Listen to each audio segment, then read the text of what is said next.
Okay, welcome to revision lecture for SEM 3. Okay, so I'm going to discuss the revision questions given in this PowerPoint. All right, let's start with the first topic.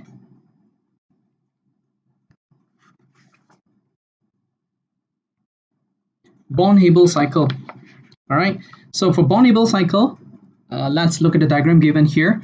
So we need to fill up the missing information in terms of the formula and including the state symbol. Okay, let's look at the first part from the bottom. Okay, let's look at the first part from the bottom. You can see that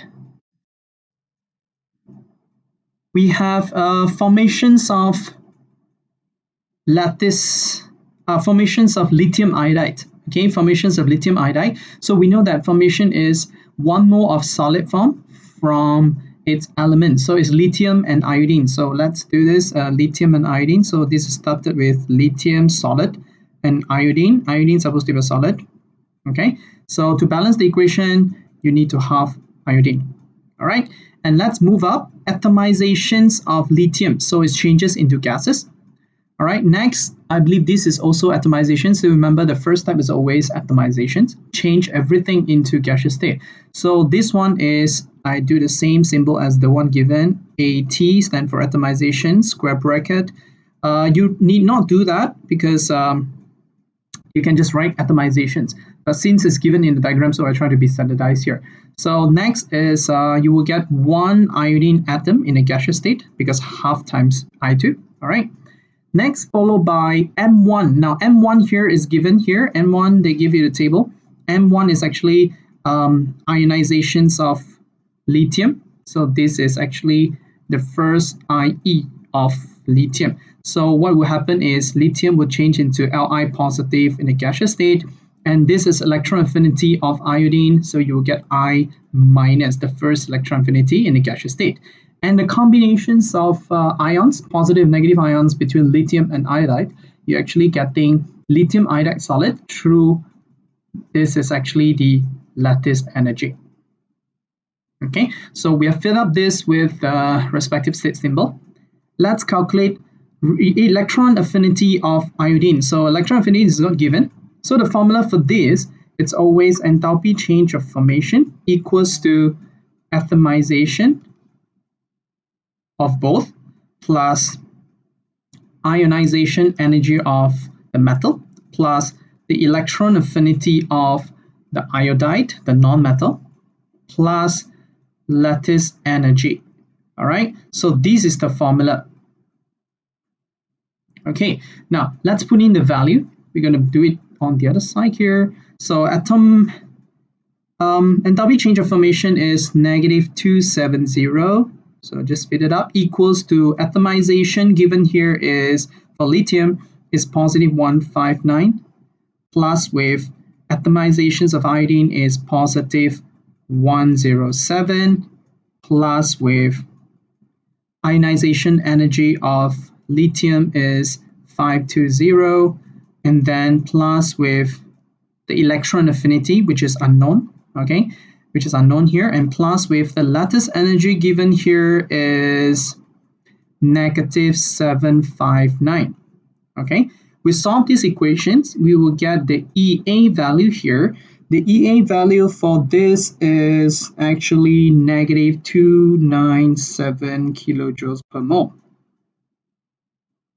Okay, this is my answer. If anything different from this or deviates from this value, please let me know. So this is the electron affinity for iodine, all right, from the calculations. Let's move on to the next questions. Okay, entropy and reaction feasibility. So what is that? Let's look at the first questions. Now, for decompositions of silver nitrate is going to change into silver, oxygen, and nitrogen dioxide. So it will decompose into these three. So for decomposition of silver nitrate, calculate the enthalpy change. Now look at that, enthalpy change. We make use of this formula, this information, enthalpy change of formation. So all given here are enthalpy change of formation. Therefore, we use product minus reactant. Okay, So let's put in the values. Product is silver, it's 0. Oxygen is also 0. Nitrogen dioxide is 34. So this is your product. Minus the reactant, silver nitrate is actually negative 123.6. Then you will get your final answer for this as positive 157.6 kilojoules per mole. Okay, and entropy, same formula, guys, is product minus reactant. Of course, we are using the entropy informations from the table here, okay, from the right. So again, product minus reactant, then we just put in the product value. So the product have silver. Silver is 42.6. All right, plus we have half oxygen. So half oxygen, we need to divide it by 2 for oxygen. So 205.2. All right. And then we have nitrogen dioxide, which is 241.4. This is for product, and minus reactant. The reactant here is silver nitrate, and from the table, silver nitrate is positive 141.5. And then you get your answer here. So your unit here, because it's entropy, follow the table given, J per Kelvin per mole. All right, so I believe the answer given in your PowerPoint slide is wrong, because now I realize I did not divide by 2 for the oxygen. Please change that. Okay, change that, divide by 2. So then you get the respective answer for this. All right, so moving on. Now we have this Elingham diagram. Sorry if you can't see the questions. Okay, let's solve the first questions before we make it smaller. So the first one, using the Elingham diagram, determine the temperature range in which the reductions of aluminum oxide by magnesium. So it's between reductions of aluminum oxide. So we circle aluminum oxide, which means this is going backward. And by magnesium, so circle magnesium, and this is going forward.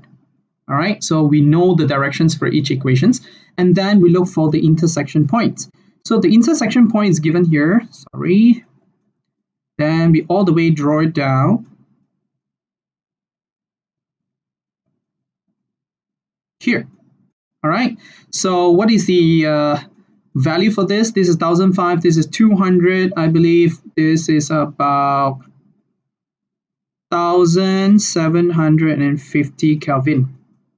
Okay, so this is the temperature, and to check or to determine whether it's less than or more than, then we choose either a lower temperature or a higher temperature to check the Gibbs free energy. So let's say I'm using 2500, for example.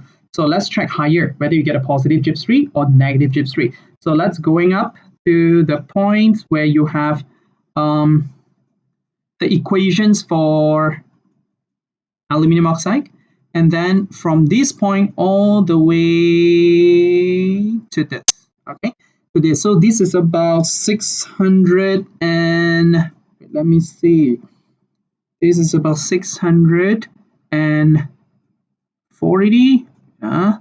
So this is 700, 2, 4, 6, 8, 10. So yeah, so this is about 640. It depends though, whether it's 640, depends on how you draw that. So I believe this is almost, let me double check that. In fact, if I look at this line, it's actually here. 1, 2, it's actually here. So it's actually 660. So since this line is due to the equations of the aluminum oxide where it moved backward, so whatever value here will become positive, and here is about 600 640, 660 on this side. Okay, sorry for that, 660. And then from the same point, we are going up further until the line for the magnesium. And then we all the way extrapolate the graph all the way here. So I believe the value here is about 465 to 246.5. Okay, 465. So this one is due to the magnesium, which is going forward. Therefore, it's negative 465. All right, negative 465. And then to calculate the Gibbs free at temperature 2500, so the Gibbs free change equals to, add them up, so 660 plus negative 465. Then you will get your answer as positive 195. Okay, so this is the kilojoule per mole. So this is the Gibbs free at 2500, which means when it is above 1750, the intersection point, the Gibbs free become positive. So your answer for this is less than 1750 Kelvin. That's the range. So when it's less than 1750, it's believed that the Gibbs free is a negative value, so it's visible. Okay, so let's check the second questions. You can't see it here.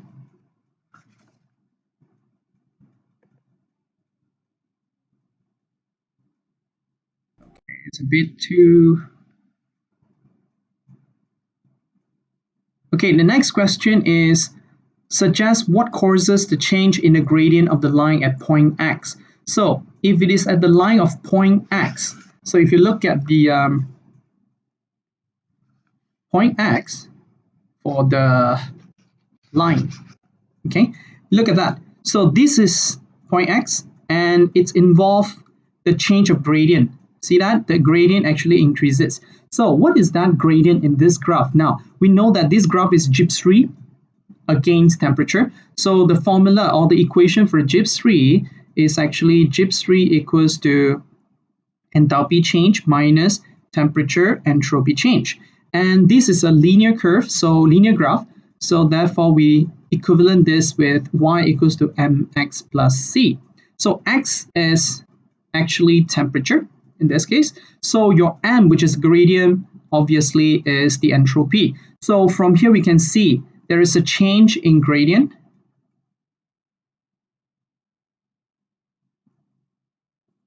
Means there is a change in entropy. And the gradient is actually increases, means entropy increase. When entropy increase means the degree of disorderness actually increases. So from here we can see magnesium react with oxygen and they burn together, you get magnesium oxide, you heat them up. So I would expect there is a change from magnesium solid. Okay, when you heat it up with oxygen, they react, but at the same time, the magnesium will actually melt into magnesium liquid. So when changes from solid to liquid, there is a change in disorderness, which is increased. Therefore, the entropy increase. When entropy increase, gradient increase. So the reason why there's a change in gradient for point X is due to the melting point of magnesium solid. Okay, so this is for the Electrochemistry diagram. Moving on to reaction kinetics. So reaction kinetics is about order reactions. Okay, if you still remember, let's move on. Okay, look at the questions. I have a bromoalkenes RBr and is hydrolyzed by aqueous NaOH. Now, aqueous NaOH. So write a balanced equation for this. Obviously, this is actually a substitution because aqueous iodine, so aqueous sodium hydroxide, sorry for that. So it mixed with NaOH, aqueous, so it's substitution, and then you will get ROH, you get an alcohol, plus to balance the equation, you get NaBr. Okay, so this is a balanced equation. And what type of reaction is this? Nucleophilic substitutions. And of course, we can't actually determine whether SN1 or SN2 because R is unknown. Okay, so it can be primary, secondary, tertiary, but doesn't matter. You just put in as nucleophilic substitution. That's the reactions happen. So let's look at B. The concentration of bromoalkenes was determined at regular time intervals as the reaction progressed. Two separate experiments were carried out with different concentration of NaOH, and the graph shows the reactions of experiment using concentration of NaOH is 0.1. So the line given here is when concentration of NaOH used is 0.1. Okay, so the next questions they ask you to plot the data given and draw a best fit line for this when the concentration of NaOH is 0.15. So it changed the concentration, of NaOH, and what happened to the graph? I actually plotted it in a separate sheets of paper. So I just draw it out roughly. The curve looks like this. Okay, so roughly like that. Of course, the curve is a bit out of shape, but it should be quite a nice curve, okay, when you plot the data out. Okay, and after that, use one of the graph to confirm the reaction is first order to RBR. Show all working and show clearly any construction line you draw. Come back to the graph. We use the line given here, not the line that we draw, so to minimize error. So we use this line here, and we want to know what is the order reaction for this. Now, if the shape given is a curve like that, so it's either first order or second order. And how do we check that? If it is first order, the half-life should be constant. If it is second order, the half-life should be changes. Okay, it involves change, so it's either increasing or decreasing or exponentially increase. So let's check. To check half-life, we start from 0.01, drop to 0.005, half of it, and then from here we draw a construction line all the way to the line given here, and then we get our time. So 100 to 150, 1, 2, 110, 120, it's about 120. So from here, it's not even 120, it's actually about 115. Yeah, so it's 115 here. Okay, so it's about 115 for first half-life, and second half-life means we are changing from 0.005 to 0.0025, so it's here. So draw a line all the way, and we got that. And here is about 230. Okay, so from here we can see first half-life equals to 115 minutes. Okay, second half-life is actually 230 minus 115. You get a second half-life, which is 115. Okay, so from here we can see the half-life actually constant, and therefore the answer for this is first order with respect to concentration of RBR.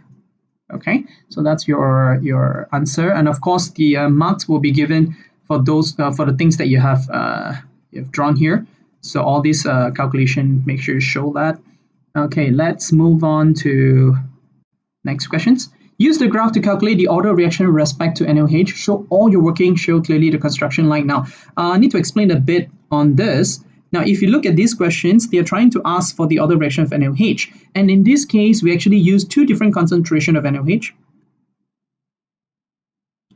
So the first one is 0.1, which is the curve given, and the next one is 0.15, which is the one that we plotted. And then we need to check the rate, the initial rate for each concentration. And how to check the initial rate for each concentration? We draw the triangle, the tangent line.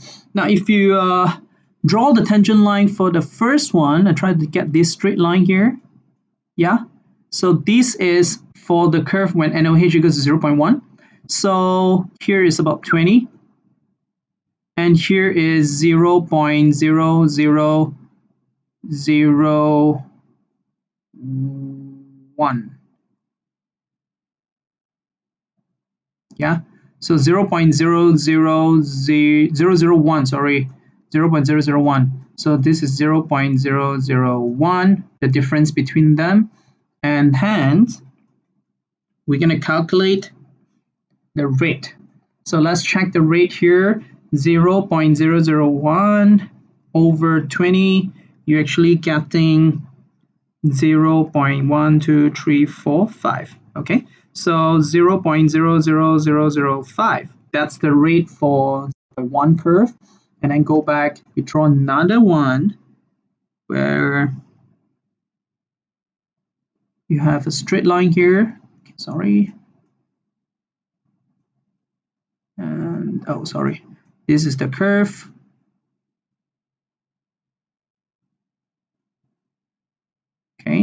we just draw this curve to calculate the gradient, and here is about 40 from this triangle, and here is 0.01 minus 0.007, so it's 0.003. So to calculate this is 0.003 over 40, okay, and then you will get 0.000075. 0.000075. Okay, and then to get the order reactions, we need to compare them. So from 0.15 compared to 0.1 ratio to 0.000075 over 0.00005. And from here, we will get 1.5 on both sides. Okay, since they are the same, therefore, it's actually first order with respect to concentration of NOH. So both first order. And the last one, they want you to write out the rate equations. So insufficient space here, I just do it here. So the rate equation is rate equals to K, concentration of RBR, since it's first order. Same goes to NOH, is also first order for both. So these are the rate equations they want. Okay, moving on. Now the rate equation for the reactions between nitrogen dioxide and fluorine is given. So from the things given, both are actually first order. Okay, proposed reaction mechanism is this step 1 and step 2. Which step is proposed reaction mechanism will be faster? Now to look for the fast step, which means let's check for the slow step. Now both NO2 and fluorine are first order, so both supposed to be in the slow step, appear together, coexist in the slow step. So which equation giving you both NO2 and F2 together? This one. So these will definitely be the slow step, or the RDS, rate determining step, and this one in turn will be the fast step. So the answer for this is step 2. Okay, and write a balance equation for the overall reaction and just combine them, whatever you can cancel. So I can cancel the F. This one is 2 and this one is 2, this one is 1. So I have 2 NO2 plus F2 changes into 2 NO2F. So this is the overall equation for part B. Okay, done with reaction kinetics. Electrochem. Okay, by the time you do this, I hope that you have watched the video for the PRUs for electrochem. Let's go through that. Okay, a student set up the following electrochemical cell at 25 degrees C. Now look at the diagram. It is between copper and zinc with the respective solutions. Concentration is 0.2 for zinc, 0.1 for copper. Calculate the Gibbs 3, okay, for this cell when the operating EMF is 0.94. So for this one, you just write out the equations. Gibbs 3 equals to, sorry, this is G. Gibbs 3 equals to minus NF E cell. So E cell is also EMF. So let's do this. What is the number of N? N is the total number of electrons involved. Now, I mean the overall electrons involved. Zinc changed to 2 plus, oxidations, you get 2 electrons here. Here, 2 plus also, 2 electrons. So both actually using 2 electrons and it cancel out. Therefore, I mean, when you combine the half equations together, you realize that total number of electrons used is 2 electrons. And then you put 2 here. And then 96500, this is given in data booklet, and E cell given is 0.94. And then from here, you will get a Gibbs 3, and the answer here is supposed to be 181420. 181420 kilojoules per mole. Okay, this is the one given in your lecture notes. The answer given. Okay, so it's a negative, don't forget, because you should have a negative sign here in the formula by default. All right, so this is the answer for A, negative 181420 kilojoules per mole. Next, part B, what changes should the students make to this cell for it to be operating under standard conditions? Now, standard condition means 1 atm, if any gas involved. Temperature always 25, which we have it here, 25. Okay, and then what else need to be under standard conditions? The concentration needs to be always 1 mole per dm cube, but the one using in these cells are not, okay, far lower. So how to make it a standard condition? Change the concentration into 1 mole per dm cube for both solutions. Okay. All right. C, calculate the EMF of the cell under standard conditions. So if it is under standard condition, means we need to write out the half equation for both. I extracted directly from data booklet. So it's copper 2 plus 2E. This is from data booklet, you get copper. And the E value given is 0.34 positive. And for zinc is extracts from it 2 electrons. They always give you in reduction form. So you have zinc here. E value is negative 0.76. Now this is more positive, so this is reduction. This is more negative, so this is oxidation. And if both are directly extract from data booklet, then you use the formula like what I did in your lecture, the PRU. So the EMF equals to reduction minus oxidation equals to 0.34 minus negative 0.76. Don't change the sign and you will get 0.34 plus 0.76, which is 1.10 volt. So this is the answer for part C. Okay, organic chem. Okay, let's start with this. Compound W reacts in 2 steps to form compound Y. All right, and then Y react with 2,4-DMPH to form yellow precipitate. Y does not react with Fehling solutions nor tolerance reagent. So the first one, if it's react with 2,4-DMPH, means it's either aldehyde or ketones. And the second one, no reaction with Fehlings or tolerance, so confirm Y is actually ketones. Okay, Y is a ketones. Then this one obviously is a secondary haloalkanes. Okay, because you get the Br here and it's a secondary form. So identify compound Y, ketones, okay, and you have 4 carbon. So what is the answer for this? 4 carbon with a ketone, so it's butanol. Okay, nothing wrong if you just put ketones. I mean, since the formula is given, just write in the number of carbons. Okay, what type of reaction is occurring in step 1? So what type of reaction is occurring in step 1 from Br turn into O? Now look at that. If you check the molecular formula, I can see Br being removed and OH being added. So you add OH, OH added, Br removed. So OH added, Br removed means it's a substitution. So, and OH is a nucleophile, so this is nucleophilic substitution.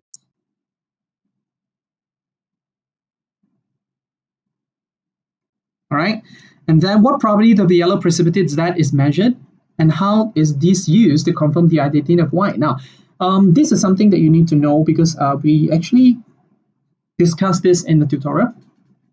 When both aldehyde or ketones, okay, when they react with 2,4-DMPH, dinitrophenylhydrazine, you will get yellow precipitate. Okay, when they form yellow precipitate, the melting point of the aldehydes and ketones remain unchanged, which means even though it reacted with the 2,4-DMPH, you get a so-called different compounds that form a yellow precipitate. The melting points of the aldehyde and ketones remains almost unchanged. So if we measure the melting points of the compound, then you will know whether it's aldehyde or ketones.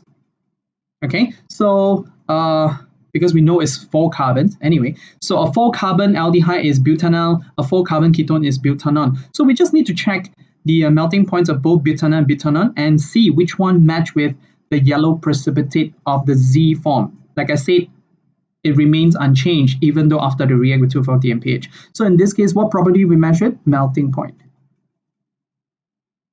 Okay, you can remember that.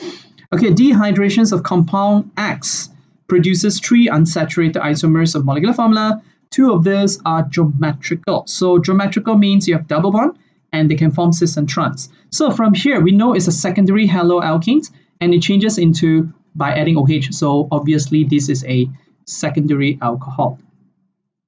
Okay, so let's work it out. I have first 4 carbons, 1, 2, 3, 4. Secondary means the Br at the second carbon, and then the rest OH.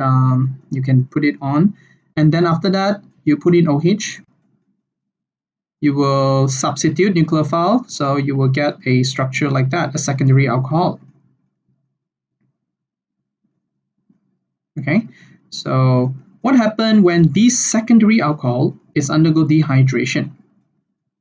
So dehydration means you remove water. So I remove the OH and I remove another H. Now remember, when you remove the H, make sure the double bond form, giving us a geometrical, which means you can't actually form a double bond between carbon number 1 and 2 or number 3 and 4. Because if that's the case, you will get 2H on the same carbon where you can't get geometrical. So the double bond must be in between. So when I remove the OH, I remove the H from here.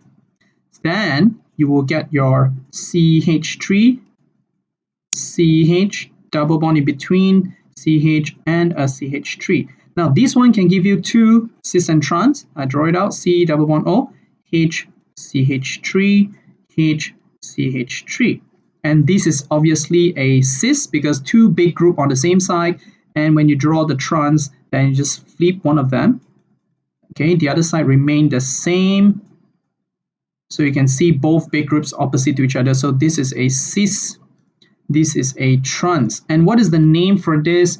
4 carbon, 1, 2, 3, 4. So it's cis-butane and trans-butane. Sorry, cis-butene and trans-butene. That's the name. Cis-butene and trans-butene. Good enough, okay? Okay, a student advised the following reaction sequence starting from propane 1O. So it's a primary structure and name a suitable reagent to carry out reaction 1 and 2. So step 1, let's check. Step 1 is C3H7OH is a primary alcohol. It changes into O minus. So this one is definitely sodium metal because sodium metal will displace the H, become hydrogen gas, and you get O minus. Okay. And so reagent use sodium metal for step 1. Step 3, from alcohol into a carboxylic acid. Number of carbon remain the same, C3 and C2 plus 1, C3. So this is just oxidation. So KMNO4 acidified, and this is an oxidation reactions. So the answer here is KMNO4 acidified. All right. Name Y. So I have this C3. Okay, let's do this. C3H7O minus with lone pair, that's why it's negative. And then you plus with C2H5Cl. So the Cl will be removed because the lone pair will attack the carbon here, substitution. And then you will get C3H7O, C2H5, which is an ether. Okay, so you just need to put ether here since we didn't learn about ether. So you just put ether will do. Okay, of course, it won't be asked in your exam because ether is not in our syllabus in this case. But yeah, why not? We just learned that. Okay, draw a structural formula for Z. Yeah, by the way, these reactions, right, between C3H7O and C2H5Cl is actually quite similar to one of our tutorial questions. So you should be able to do that. Okay, draw a structural formula for Z. So what happened? Carboxylic acid plus PCl5, you change it to COCl. So this is C2H5, C double bond O. Instead of OH, because it's carboxylic acid, now change it to Cl. And you react with alcohol, so I'm going to remove the H, I'm going to remove the Cl, and then you will get C2H5, C double bond O, and O, C2H5 plus HCl. So you're actually getting a ester. Okay, structural formula, I just redraw it here. So C2H5 CO OC2H5 by removing HCl. Okay, so that's the answer for Z. Without HCl is fine because they just asked for a Z. Okay, all right. Benzene related compounds. What type of reaction does benzene undergo in reaction 1 to 4? Now we can see from 1 to 4, they are all adding something into a benzene ring. Okay, in order to add something in the benzene ring, they always undergo the same reaction. We call that as electrophilic substitution because we try to maintain the pi bondings in the benzene ring. So it's electrophilic substitution. And name a suitable reagent and catalyst for reaction 1. Reaction 1 is putting in Br into the ring. So reagent will be definitely Br2 plus the halogen carrier FeBr3, or you may just suggest AlCl3 or AlBr3. Up to you guys, either one will do. Just remember one. All right, reaction 2 involve nitrations. What reagents are used to produce NO2 positive? This one is actually concentrated H2SO4 plus concentrated HNO3. Okay, so what is the molecular formula for product of reaction number 3? Just put the molecular formula, just count how many carbons. So C6 because of benzene ring. H will be 1, 2, 3, 4, 5, 6. So C6H6SO3. Okay, so that's your answer. For E, the product of reaction 4 was reacted with bromine in the presence of light. So UV. So this is reacting with bromine in the presence of light. So CH3 plus UV light plus bromine. So what will happen is, like I said, UV plus bromine or chlorine, they will form free radicals. And the radicals will not attack the ring first, they will attack the branch. So the answer for this is, you still have the ring with you, but it's a CH2Br. Or nothing wrong if you put CHBr2 or CBr3, all substituted because it's a radicals. Okay, so yeah, this is one of the acceptable answer for part E. Okay, next. Ibuprofen is an anti-inflammatory agent and synthesized blah blah blah. Okay, now name the type of reaction taking place in step 1 and 2. So to take place in step 1 and 2, I see that on the first step, I'm putting in this into the benzene ring. Second, I'm putting something also into the benzene ring. This is for the first step, this is for the second step. So from here, we can see we are adding something into the benzene ring. So the answer for this is still the same, electrophilic substitution. Okay, so suggest region to carry out step 4. Now, what is the change here? This one remained the same. CH, CH3, CH, CH remain the same. So the only changes is CN convert into COOH. So from here to here. So we can say this is acidic hydrolysis. Change CN into COOH. And the region used is any dilute acid heat reflux. All right, any dilute acid and heat reflux. Copy the structure of ibuprofens and circle the chiral carbon atoms. So this is the structure, and look for the chiral center. Where is the chiral center? A carbon with 4 different groups. Obviously, this is the one. Because I have one H, one COH, one CH3, and this whole thing as one group. So 4 different groups attached to it. This is a chiral center. All right. Last one, structural analysis. So let's do this. 5 grams of an organic compound A was burned, completely producing 11.89 grams of carbon dioxide and water as the only product. So let's do the calculation on both sides. We'll not do Okay, let's calculate the mass of carbon for carbon dioxide first. Now you have 11.89 grams of CO2. So 11.89 grams over 44, the molar mass of CO2, you will get, I pre-calculated it. Let me refer to the answer. Okay, divide by 44, you get 0.27 moles. So here you're actually getting 0.27 moles of carbon dioxide, which is the same. So of carbon, mole of carbon is also 0.27. Why? Because one CO2 give you 1 C, right? 1-to-1 ratio. So you have the same mole. Okay, that's for carbon. And what is the mass of carbon here? It's actually 0.27 multiplied with the relative atomic mass of carbon, which is 12, and then you will get 3.24 grams. 3.24 grams. This is for carbon.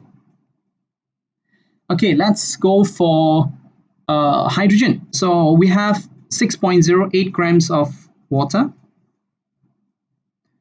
So I'm going to divide them by 18, the molar mass of water. You get the moles of water, which is 0.338 mole. Okay, And this mole need to times 2 because 1 mole of water, 1 H2O, you're actually getting 2H, right? So times 2, you get the mole of hydrogen where the answer is 0.676 mole of hydrogen. And what is the mass of hydrogen? It's actually 0.676 multiplied by 1. Okay, so you get 0.676 gram. So this is the mass of carbon, mass of hydrogen. And then how do we do that? We have 5 grams minus the mass of carbon, 3.24, minus 0.676, the mass of hydrogen. You will get the remaining mass, where this is actually the mass of oxygen. So remaining mass is 1.084 grams of oxygen. Okay, so we have the respective mass now. Let's do the empirical formula. So carbon, hydrogen, and oxygen. So let's do this. Carbon is 3.24 divided by 12. This is 0.676 divided by 1. This is 1.084 divided by 16. And you will get the ratio, the mole ratio is 0.27. 0.676, and this will be 0.0678. Okay, if not mistaken, please check the calculation.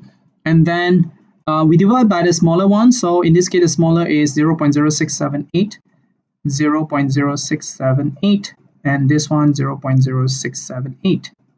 So then you will get the ratio is actually 3.98, 9.97, and 1. So it's approximate 4 to 10 to 1. All right. So the empirical formula is C4H10O1. All right. This is the empirical formula for compound A. And the infrared spectrums of compound A is shown below. If you check the data booklet, these peaks at 1140, if you check the range of given from data booklet, this peak is actually due to CO stretch for ether. Okay, so we know roughly this compound is an ether for compound A with the formula C4H10O. All right, so next question is the mass spectrums of compound A show a molecular ions to have a mass to charge ratio of 74. Now, these molecular ions, so remember M peak, this is actually the molar mass. Will give you the molar mass, the peak at the highest of the mass spectrum. So molar mass equals to 74. All right, and deduce the molecular formula. The empirical formula is C4H10O. Bracket them, N equals to 74, and then you get 4 times 12, 48, N plus 10n plus 16n equals to 74. You get 74n equals to 74n equals to 1. And hence, the molecular formula